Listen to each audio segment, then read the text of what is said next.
Kamusta po kayo? Sana po ay nasa mabuting estado kayo habang pinapanood nyo itong video na to. Isa na namang panibagong umaga at syempre simula na naman ang ating duty bilang nanay. Itong araw na to ay kasama pa nga rin pala sa aking 2 linggong leave sa trabaho. At dito ko lang napagtanto na uso pala magsuklay pagkagising. Kaya naman, for the suklay nga muna ang person bago lumabas ng bahay. Aminin nyo, sa tagal ko nagbablog, ngayon yun lang ako nakita nagsuklay pagkagising, no? Madalas nakikita nyo ako nagsusuklay pagkatapos maligo at bago pumasok sa trabaho. Anyway, as usual, dahil nanay tayo, maaga na naman tayong nagising para mag-asikaso. Syempre, meron na naman tayong papasok na estudyante at trabahante. Kaya naman, nagsalang na muna ako ng sinaing. At pagkasaing, ginising ko na nga rin si Kuya Vil. At pagkatapos ko siyang gisingin, nagsalang na nga rin ako ng mainit na tubig. Syempre, sa kalandi kahoy naman. Para kahit papano, makatipid kami sa butane.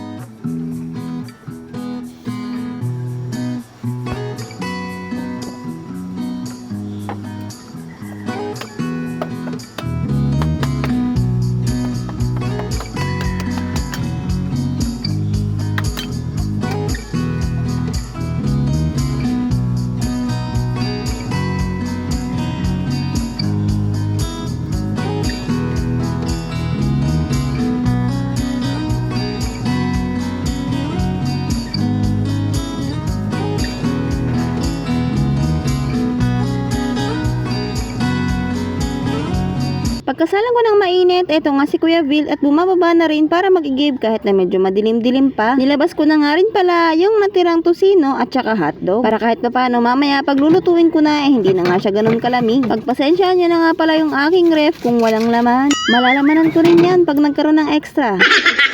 At kahit medyo madilim-dilim pa, inumpisan ko na nga rin yung pagwawalis. Itong pwesto kasi na to ay yung ilalim ng santol. Kaso nga lang nagdalagas yung mga dahon ng santol dahil malapit na nga itong mamulaklak. Kaya medyo marami na naman yung naipon ng mga dahon. At dahil 6:00 na, kahit medyo madilim-dilim pa, inumpisan ko na nga magwalis. Para kahit pa paano, mabawasan naman to.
Pagkatapos magwalis, inumpisahan ko na nga rin asikusuhin itong pambaon ni Kuya Vil. At dahil magbabaon nga rin si Kuya Von para mamayang tanghali, ginawan ko nga ng paraan para magkasya to. Dadalawang hotdog na malaki lang kasi yung natira. At dahil 3 sila, hindi nga pwedeng 2 lang nilutuin ko kaya kailangan ko siyang paramihin. Ganito talaga yung ginagawa ko kapag kulang sa kanila yung ulam. Hinahati-hati ko para lahat sila magkaroon. Pati itong mga tosino, pinagputol-putol ko na nga rin sa maliliit.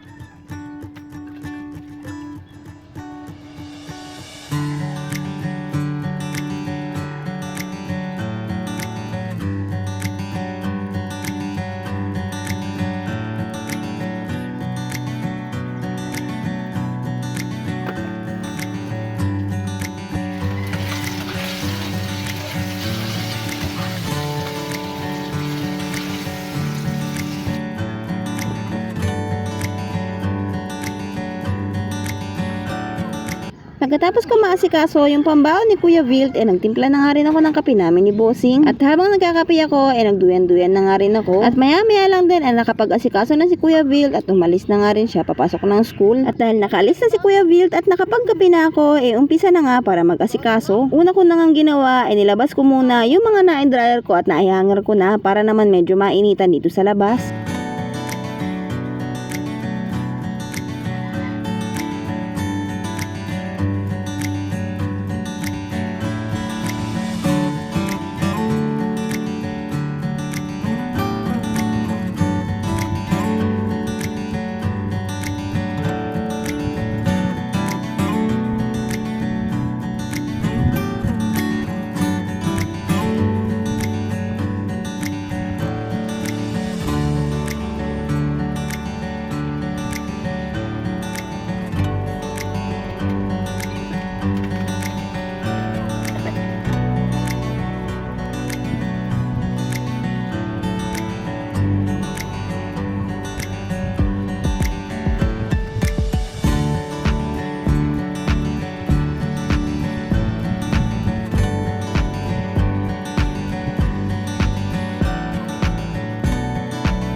Maya-maya lang din, pagkatapos ko magsampay, umalis na nga rin si bossing papasok sa trabaho. Tapos, sinanggal ko nga muna tong laman ng washing dahil papalitan ko nga sana ng tubig para maglaba sana ulit. Yun nga lang, dumating si Brother Dear at maglalaba daw siya, kaya binigay ko nga muna sa kanila yung washing. Hindi pala binigay, pinahiram pala. So, dun muna siya mag-stay sa kapitbahay.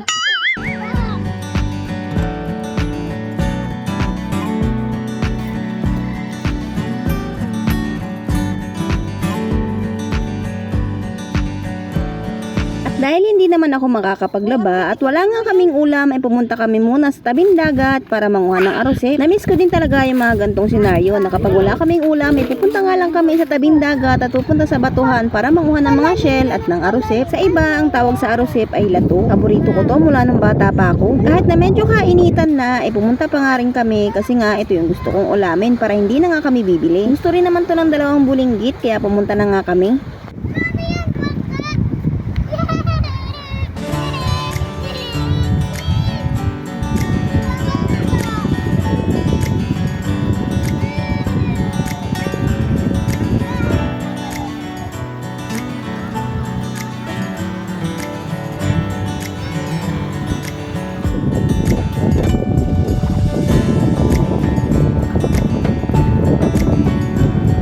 Medyo mataas na nga yung tubig kaya iniwan ko muna yung 2 bulinggit dun sa may buhangin. Hindi ko na kasi sila kayang alalayan pag sumama pa sila dito, gawa ng medyo malalim na nga. Hindi rin ako gano'ng nakakuha ng mga clips kasi nga alam nyo na wala akong pampalit sa cellphone, kaya konting clips nga lang yung nakuha ko dito. Hanggang bewang ko kasi yung tubig bago ko nakakuha nito.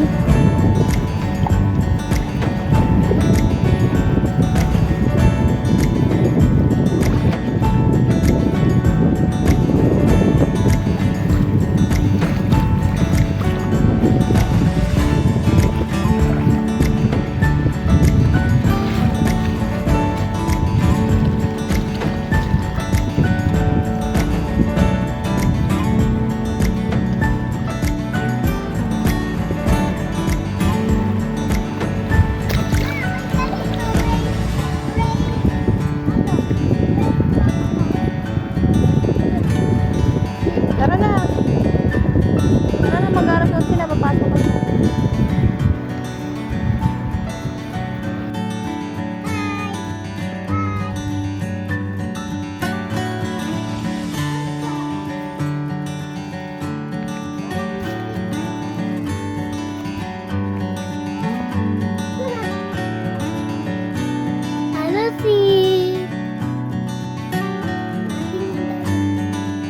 Pagkarating nga namin sa bahay, ay nilinisan ko na rin agad yung mga nakuha namin at kumain na rin kami dahil maya-maya lang ay papasok na nga rin si Kuya Von. Masarap. Yan.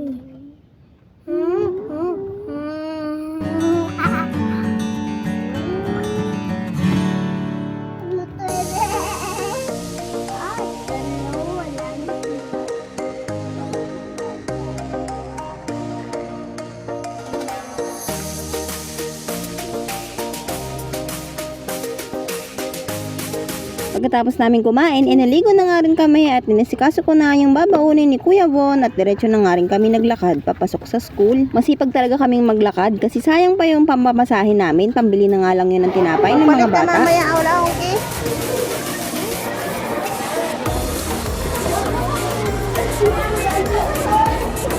Bago umuwi, bumili nga muna ako ng lollipop dahil yun nga yung request ni Bunso. Inubos nga muna niyang kainin to bago nga siya natulog.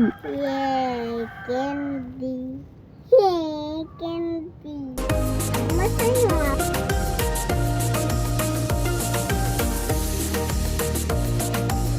Pagkatulog niya, maya-maya lang din, umalis na nga rin ako para magsundo kay Kuya Von. Dito, maahalata nyo na talaga naman delay na yung aking video dahil makikita nyo yung naka-display sa ulo ni Kuya Von. O, diba? Super updated ang nanay nyo. Bago kami umuwi, namili muna kami ng ice cream ni Kuya Von. Siyempre, sa amin dalawa lang, kaya bawal lang ang paabutin sa bahay dahil talaga naman may iiyak na bata.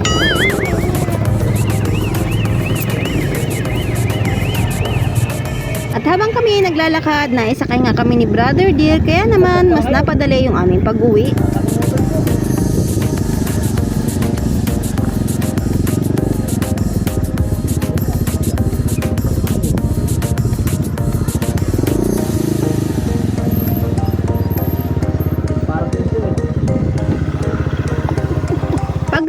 hapon, oras na nga rin sa pagkuha ng napakaraming sampay na ito. Good luck na lang talaga sa pagtutupi.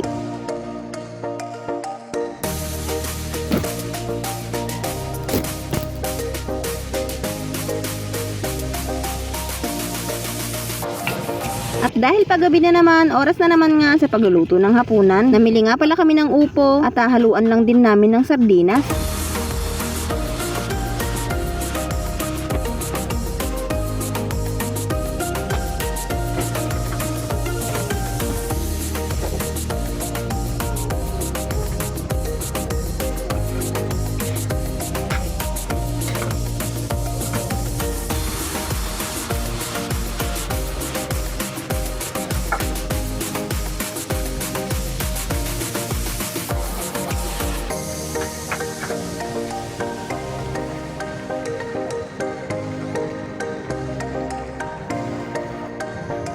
At pagkatapos ng hapunan, syempre, ito naman nga ang inatupag ko, yung sandamakmak na tupiin. At dahil oras na nga ng pagtulog, ako na nga lang ang gising ng mga oras na to. Syempre, tinapos ko nga muna to bago ko natulog at inabot nga ako ng madaling araw nito. At dito ko na nga po muna tinatapos tong video na to. Maraming salamat sa iyo kung nakaabot ka sa part na to ng video ko. Until next video po, thank you for watching!